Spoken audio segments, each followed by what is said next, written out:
നമസ്കാരം പ്രിയമുള്ളവരെ. നമ്മുടെ ആഭ്യന്തര വകുപ്പ് മന്ത്രി തൂഫാൻ കൊണ്ടുവന്നു, അതിനുശേഷം ഗ്രിപ്പ് കൊണ്ടുവന്നു. ഇത് രണ്ടും സാധാരണക്കാരായ ആൾക്കാർക്ക് എന്തെങ്കിലും ഗുണകരമാണോ എന്ന് ചോദിച്ചാൽ സാധാരണക്കാരായ ആൾക്കാർക്ക് മാത്രമേ ഗുണകരമായിട്ടുള്ളൂ. മറ്റാർക്കൊക്കെ ഇത് ഉപദ്രവമാവുമെന്ന് ചോദിച്ചാൽ ഈ സംസ്ഥാനത്ത് മദ്യവും മയക്കുമരുന്ന് മാത്രം രാസലഹരി ഒഴുക്കി നമ്മുടെ ചെറുപ്പക്കാരെ, നമ്മുടെ കുട്ടികളെ, ഭാവി വളർന്നു വരുന്ന തലമുറയുടെ മസ്തിഷ്കം മുഴുവൻ നശിപ്പിക്കാൻ വേണ്ടി കച്ചകെട്ടി ഇറങ്ങി, കാശുണ്ടാക്കാൻ ഇറങ്ങി ചില രാഷ്ട്രീയ മേലാളന്മാരുടെ അനുഗ്രഹ ആശ്വസ്തോടെ പ്രവർത്തിച്ചുകൊണ്ടിരുന്ന കഞ്ചാവ് കച്ചവടക്കാരെയും ലഹരി മാഫിയയെയും ഒരു പരിധിവരെ തടയിടുവാൻ നമ്മുടെ സംസ്ഥാനത്തിന് സാധിച്ചിട്ടുണ്ട് എന്നുള്ള കാര്യത്തിൽ ഒരു സംശയവും വേണ്ട. ഇങ്ങനെ ഒരു നല്ല പ്രവൃത്തി നടക്കുന്നതിൻ്റെ പിന്നിൽ അതിനെ എതിർക്കണമെന്നും അത് നിലനിൽക്കണമെന്നും ആഗ്രഹിക്കുന്ന കുറേ ആൾക്കാർ കൂടി നമ്മുടെ നാട്ടിലുണ്ട് എന്ന് മനസ്സിലാക്കണം. ചില പ്രവൃത്തികൾ ചെയ്തു വരുന്നവർ, സ്പിരിറ്റ് കച്ചവടം ചെയ്യുന്നവർ, കള്ള് കച്ചവടം ചെയ്യുന്നവർ, വട്ടിപ്പലിശയ്ക്ക് പൈസ കൊടുക്കുന്നവർ, ഇവരൊക്കെ ഉദ്ദേശിക്കുന്നത് അവരുടെ തൊഴിൽ എന്നും അതേ രീതിയിൽ നിൽക്കണമെന്നുള്ളതാണ്. അവർക്ക് ലാഭം മാത്രമേ അവരുടെ മനസ്സിലുള്ളൂ. തൊട്ട് മുമ്പിൽ തകർന്നു പോകുന്ന ജീവിതങ്ങളെപ്പറ്റിയോ ജീവനുകളെപ്പറ്റിയോ ഭാവി തലമുറയെപ്പറ്റിയോ അവർക്ക് യാതൊരു ചിന്തയും ഇല്ല എന്ന് മനസ്സിലാക്കണം. അപ്പോൾ നിങ്ങൾ ചോദിക്കും, അറസ്റ്റ് ചെയ്യപ്പെടുന്നവരിൽ മയക്കുമരുന്ന് കയ്യിലിരിക്കുന്നവർ, അതല്ലെങ്കിൽ MDMA കയ്യിലിരിക്കുന്ന ഡോക്ടർമാരില്ലേ, എഞ്ചിനീയർമാരില്ലേ, അവരെ പിടിക്കുന്നില്ല എന്ന് ഉണ്ട്. വളരെ ബുദ്ധിമുട്ടി പല വീടുകളിൽ നിന്നും പല സ്ഥലത്തേക്ക് വിട്ട് മക്കളെ പഠിപ്പിക്കുമ്പോൾ ഉറക്കം ഒഴിഞ്ഞ് പഠിക്കുന്നതിനും ആ പഠിച്ച കാര്യങ്ങൾ നിലനിർത്തുന്നതിനും ഒപ്പം ഊർജ്ജസ്വലതയോടുകൂടി രാത്രിയിൽ ഉറക്കമുളച്ചതിന് ശേഷം നിലനിൽക്കുന്നതിനും ഇത്തരം രാസലഹരികൾ നല്ലതാണെന്ന് ചില വ്യക്തികൾ ചില പ്രത്യേക സാഹചര്യത്തിൽ ഇവരോട് പറഞ്ഞു പഠിപ്പിക്കുകയും അത് ഏതെങ്കിലും ഒരു സമയത്ത് അവർ ഉപയോഗിച്ചതിന് ശേഷം അതില്ലാതെ അവർക്ക് പറ്റാത്ത രീതിയിൽ മുൻപോട്ട് പോവുകയും ചെയ്യുമ്പോഴാണ് നമ്മൾ പിന്നീട് അവർ പ്രാക്ടീസ് ചെയ്യുന്ന ഡോക്ടറായി വരുമ്പോഴും ഇതുണ്ടാകുന്നത്. പിന്നീട് അവരതിൻ്റെ കാരിയറായി മാറുന്നു എന്നുള്ളതാണ് നമ്മുടെ നാട്ടിൽ കണ്ടുവരുന്ന കാര്യം. ഞാൻ മുൻപ് പലപ്പോഴും പറഞ്ഞിട്ടുള്ളതാണെങ്കിൽ വീണ്ടും പറയുന്നു. പല രാത്രി കാലങ്ങളിലും ഇപ്പം തിരുവനന്തപുരത്ത് കേശവദാസുപുരത്തുനിന്ന് MC റോഡിൽ വരുമ്പോൾ പരുത്തിപ്പാറ വരെയുള്ള സ്ഥലങ്ങളിൽ രാത്രി കാലങ്ങളിൽ ഒട്ടനവധി തട്ടുകടകൾ കാണാൻ സാധിക്കും. ഈ തട്ടുകടകളിലൊക്കെ തന്നെ രാത്രിയിൽ സ്പെഷ്യൽ ടീ കുടിക്കാൻ വരുന്ന കോളേജ് കുട്ടികളുണ്ട്. ധാരാളം കോളേജുള്ള സ്ഥലമാണ്. കോളേജിലുള്ള ആൺകുട്ടികളും പെൺകുട്ടികളും രാത്രി 1 മണിക്കും 2 മണിക്കും ഒക്കെ അവിടെ നിൽക്കുന്നത് നിങ്ങൾക്ക് ശ്രദ്ധിക്കാൻ പറ്റും. പല ദിവസങ്ങളിൽ അതുവഴി രാത്രി കാലങ്ങളിൽ യാത്ര ചെയ്യുന്ന സമയത്ത് ഞാൻ ഇതവിടെ നേരിട്ട് കണ്ടിട്ടുണ്ടെന്ന് മനസ്സിലാക്കണം. ചില ബൈപ്പാസുകളുടെ സ്ഥലങ്ങളിൽ വളരെയേറെ ജനനിബിഡമായ സ്ഥലങ്ങളിലാണ് ഈ ഇത്തരം ലഹരികൾ വിൽക്കപ്പെടുന്നതെന്നുള്ളത് ഒരു സത്യമാണ്. ആ സത്യം ഒരുപക്ഷെ അധികാരികൾക്കറിയാമെങ്കിൽ പോലും കഴിഞ്ഞ കാലങ്ങളിൽ അവർ ഒന്നും ചെയ്യാൻ അവർക്ക് പറ്റാതെ വന്നു എന്നുള്ളതൊരു സത്യമാണ്. കൈകെട്ടിയിരുന്ന പോലീസിന് കൈ അഴിച്ചുവിടാനും അവരെ പിടിച്ചടങ്ങിയേ പറ്റൂ എന്ന് ഒരു നിർദ്ദേശം കൊടുക്കാൻ പറ്റുന്ന ഒരു ആഭ്യന്തര വകുപ്പ് മന്ത്രിയും ഒരു പോലീസ് സേന ഉണ്ടാകണം.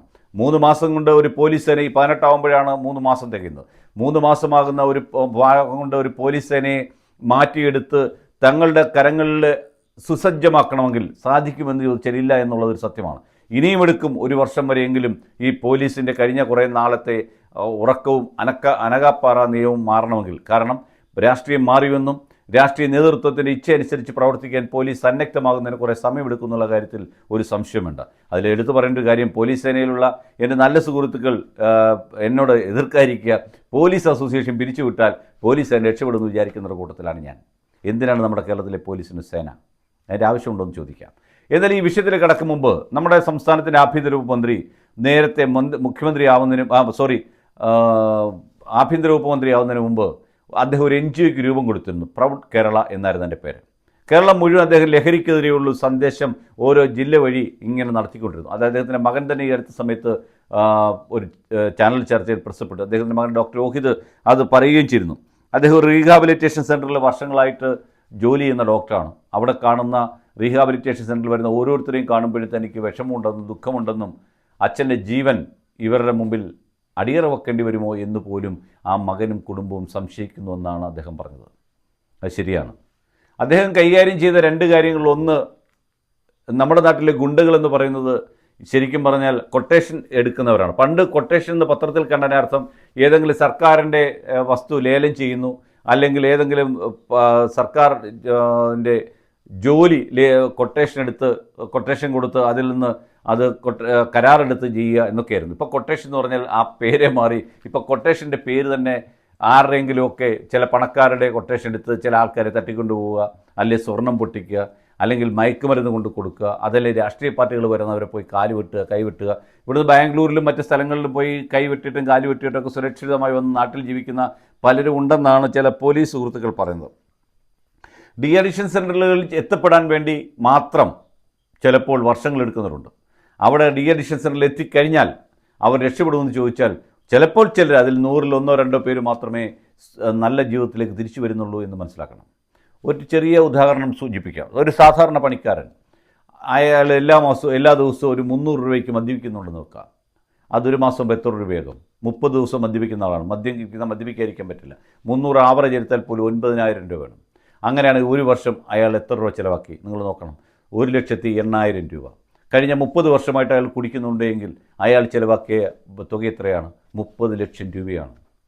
ഒരു ചെറിയ കണക്കാണ് ഞാൻ പറഞ്ഞത്. അപ്പോൾ ഈ രാസലഹരിയും മറ്റും വിൽക്കുന്നവർക്ക് എന്ത് ലാഭമായിരിക്കും കിട്ടുന്നതെന്ന് നിങ്ങൾ മനസ്സിലാക്കണം. ഇത് അന്തരീക്ഷമായി നിന്നാൽ അലിഞ്ഞു പോകുന്നതാണെന്ന് പറയുന്നവരുണ്ട്, ഗുളിക രൂപത്തിലാണെന്ന് പറയുന്നവരുണ്ട്. അങ്ങനെ പല രീതിയിലുള്ള കണ്ടൻറ്റുകളുണ്ട്. ഇനിയും ചില മരുന്നുകൾ പോലും രാസലഹരിക്ക് പകരമായി ഉപയോഗിക്കുന്ന ആൾക്കാരും നമ്മുടെ നാട്ടിൽ, പെത്തലിൻ പോലുള്ള ആയിരുന്നു പണ്ടുണ്ടായിരുന്നെങ്കിൽ ഇത് അതിനേക്കാൾ മാരകമാണ്. ഈ രമേശ് ചെന്നിത്തല പണ്ട് താക്കോൽ സ്ഥാനം വേണമെന്നുള്ള നമ്മുടെ ചങ്ങനാശ്ശേരി പോപ്പിൻ്റെ അഭ്യർത്ഥന മാനിച്ച് ശ്രീ തിരുവഞ്ചൂർ രാധാകൃഷ്ണനിൽ നിന്ന് ആഭ്യന്തര വകുപ്പ് ഏറ്റെടുക്കുന്ന സമയത്ത് അദ്ദേഹം കുബേര കൊണ്ടുവന്നു. അന്ന് അദ്ദേഹത്തിനോടൊപ്പം നല്ലൊരു ടീമുണ്ടായിരുന്നു. ആ കുബേര എടുത്ത സമയത്ത് അദ്ദേഹത്തെ എതിർത്ത ഒരാളുടെ പേര് നിങ്ങൾക്കറിയാമായിരിക്കും. അവിടുന്ന് സ്വന്തം മുന്നണിയൊക്കെ പാർട്ടിയൊക്കെ ഉണ്ടാക്കിയിട്ട് ഇപ്പോൾ NDA മുന്നണിയുടെ ഭാഗമായിരിക്കുന്ന PC ജോർജ് ആയിരുന്നു ഏറ്റവും കൂടുതൽ അന്ന് ഈ പറഞ്ഞ തിരുവഞ്ചൂരിനെയും രമേശ് ചെന്നിത്തലയെ എതിർത്ത്. എന്തിനായിരുന്നു? കുബേരയ്ക്കെതിരെ പ്രവർത്തിച്ചതിന്, ബ്ലേഡുകാരെ പിടിച്ചതിന്. അതെന്തായിരുന്നു കാര്യം? മാലാ സുരേഷ് എന്ന് പറയുന്ന ഒരു വ്യക്തിയും ഏറ്റുമാനൂരുള്ള മറ്റൊരു സുരേഷും സംഘവും ഒക്കെ ഇദ്ദേഹവുമായി നല്ല അടുത്ത ബന്ധമുണ്ടായിരുന്നവരാണെന്നാണ് പിന്നീട് നമ്മൾ പല വാർത്താ മാധ്യമങ്ങളിലൂടെ കണ്ടത്. അതിന് പുറത്ത് എന്തെല്ലാം കേസുകൾ, എത്രയോ കേസുകൾ എടുത്തിരിക്കുന്നു, എത്രയേറെ വസ്തുക്കൾ എഴുതി മാറ്റപ്പെട്ടിരിക്കുന്നു. ആ നടപടികൾ ഒരുപക്ഷെ ഒരു പരിധി വരെ കൊള്ളപ്പലിശക്കാരെ നാട്ടിൽ നിന്ന് ഒഴിവാക്കുവാൻ നമ്മുടെ ആഭ്യന്തര വകുപ്പ് മന്ത്രിയായിരുന്നപ്പോൾ അന്ന് അദ്ദേഹത്തിന് സാധിച്ചിട്ടുണ്ട്. അതിലെല്ലാം തന്നെ കരണീയമായൊരു കാര്യമാണ് ഇന്ന് അദ്ദേഹം ചെയ്യുന്നത്. അദ്ദേഹത്തിനുകൊണ്ട് മക്കൾ, കൊച്ചുമക്കളുണ്ട്.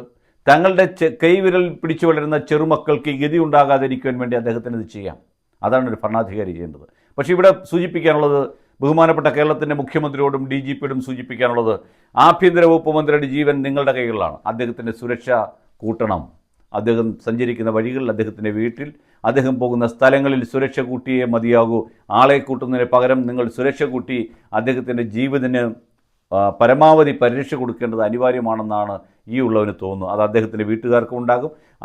ഇതുമായി ചിന്തിക്കുന്നവർക്ക് കേരളത്തെ പോലെ സംസ്ഥാനത്ത് നടക്കുമോ എന്നൊക്കെ ചോദിച്ചാൽ നടന്നുകൂടാന്നൊന്നും പറയാൻ പറ്റില്ല. കാരണം അത്ര ബൃഹത്തായ രീതിയിലുള്ളൊരു ശൃംഖല കഴിഞ്ഞ 10 വർഷമായിട്ട് പടുത്തുയർത്തി എലി മാളമുണ്ടാക്കുന്ന പോലെയും അതുപോലെ തന്നെ നമ്മുടെ എട്ടുകാലി വല വിരിച്ചിരിക്കുന്ന പോലെയും ചെയ്തു വെച്ചിരുന്ന ഒരു ശൃംഖലയുടെ ഓരോ അറ്റം പൊട്ടിച്ചു പോകുമ്പോൾ വലിയ തിമിംഗലങ്ങളിലേക്ക് എത്താൻ പറ്റുമോ എന്ന് ചോദിച്ചാൽ ആ തിമിംഗലങ്ങളിലേക്ക് എത്താൻ പറ്റുന്ന ഒരവസ്ഥ എത്തിയാൽ അവർ വെറുതെ ഇരിക്കും തോന്നണ്ട. ഒരു നല്ല കച്ചവട സ്ഥലം, ഒരു നല്ല മാർക്കറ്റ് നഷ്ടപ്പെടുന്നതിൻ്റെ ആകുലത ഇപ്പോഴേ അവർക്കുണ്ട്. അതുപോലെ തന്നെയാണ് ആകാശ് തില്ലങ്കേരിയും പോലെയുള്ളവന്മാരെയും മറ്റ് കഴിഞ്ഞ ദിവസം അറസ്റ്റ് ചെയ്ത അർജുനെ പോലുള്ളവരുടെയും പിൻഗാമികളുടെ അവസ്ഥയെന്ന് മനസ്സിലാക്കണം. ഇവന്മാരുടെ എല്ലാം ഉള്ളിൻ്റെ ഉള്ളിൽ ഒന്നേ ഉള്ളൂ, ഗുണ്ടകൾക്കൊറ്റ ലക്ഷ്യം, ഗുണ്ടകളോട് മാത്രമേ സ്നേഹമുള്ളൂ. ഗുണ്ടകളെ എതിർക്കുന്നവരെ എതിർക്കുക എന്നുള്ള ഗുണ്ടയുടെ ജീവിത ലക്ഷ്യമെന്ന രീതിയിലാണ് അവൻ്റെ തലച്ചോറിൽ അത് ഫീഡ് ചെയ്തിരിക്കുകയാണ്. അതുപോലെ തന്നെ ലഹരി കൊടുക്കുന്നവനെ പിടിച്ചാൽ അവൻ്റെ വരുമാന മാർഗം തടയുമ്പോൾ അവനും വെറുതെ ഇരിക്കും തോന്നണ്ട. അപ്പോൾ ഒരു പൊതുശത്രുവായി നമ്മുടെ ആഭ്യന്തര വകുപ്പ് മന്ത്രി ഇവർ കണ്ട് അദ്ദേഹത്തിൻ്റെ ജീവൻ അപകടത്തിലുണ്ടാക്കാൻ സാധ്യതയുണ്ട് എന്ന് കണ്ട് അദ്ദേഹത്തിന് പരമാവധി സുരക്ഷ ഉറപ്പാക്കി കൊടുക്കണം. പഴയ മുഖ്യമന്ത്രിക്ക് ജീവന് സുരക്ഷ കൂടുതൽ കൂട്ടണമെന്ന് പറഞ്ഞ് 10-12 വണ്ടി കൂട്ടിയ ആൾക്കാരല്ലേ? ഇടിവണ്ടി കൂടെ കൊണ്ടു നടന്നില്ലേ? ആംബുലൻസ് കൂടെ കൊണ്ടു നടന്നില്ലേ? ഇതൊന്നും വേണ്ട.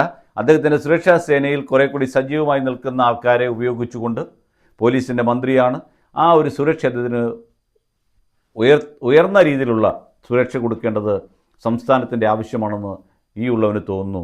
ഇതുതന്നെയായിരിക്കും നിങ്ങളുടെ അഭിപ്രായമെന്ന് എനിക്ക് തോന്നുന്നു. അത് ചെയ്യുമെന്ന് ഞാൻ പ്രതീക്ഷിക്കുകയാണ്. ഞാൻ ഈ പറഞ്ഞ ആകുലത അവരുടെ വീട്ടുകാർക്കുമുണ്ട് എന്നുള്ളതാണ് എനിക്ക് അവരുടെ ശബ്ദത്തിൽ നിന്ന് മനസ്സിലാക്കാൻ സാധിച്ചത്. അങ്ങനെ ആവട്ടെ. അദ്ദേഹം ദീർഘായുസ്സോടുകൂടി ഇരിക്കട്ടെ. ഈ പറഞ്ഞ രീതിയിലുള്ള എല്ലാ പ്രവർത്തനങ്ങളും കൊണ്ട് ലഹരിയെ പൂർണ്ണമായി സംസ്ഥാനത്ത് മാറ്റുവാനും അത് മദ്യം കൂടി ഒഴിവാക്കി കിട്ടുമെങ്കിൽ അത്രയും നന്നായ രീതിയിൽ അതിനുവേണ്ട ക്രമീകരണങ്ങൾ മുമ്പോട്ട് പോകുവാൻ നമ്മുടെ സംസ്ഥാനത്തിൻ്റെ ആഭ്യന്തര വകുപ്പ് മന്ത്രി കഴിയട്ടെ, ഇടയാകട്ടെ.